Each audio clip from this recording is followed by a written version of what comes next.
তিস্তাংশু কুমার সুর চৌধুরী বাংলাদেশ ব্যাংকের সাবেক ডেপুটি গভর্নর।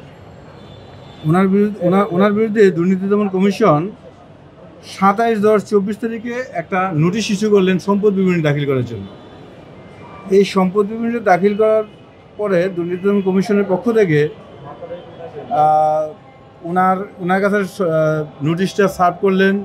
উনি নিজের স্বাক্ষর করে নোটিশ গ্রহণ করলেন।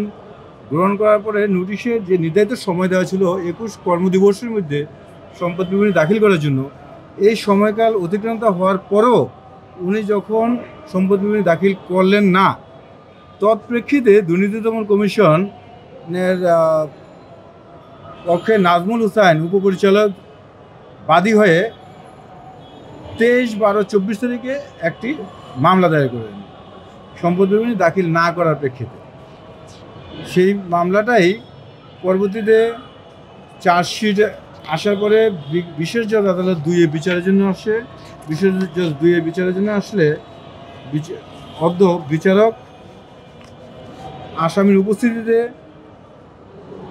তাকে চার্জের বিষয়টি পাঠ করে শোনানো হয়। শোনানো হইলে সে নিজেকে নির্দোষ দাবি করে। এই হলো আজকের আসামি। পরবর্তী দায়িত্ব একটা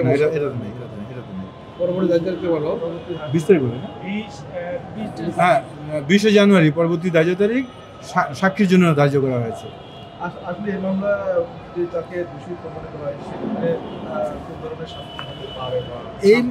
এই মামলা এটা নন সাবমিশন কেস 26/1-এ এই মামলায় যদি সে দোষী সাব্যস্ত হয় তাহলে তার 3 বছরের সাজা। মানে এই মামলা আর কে আছে?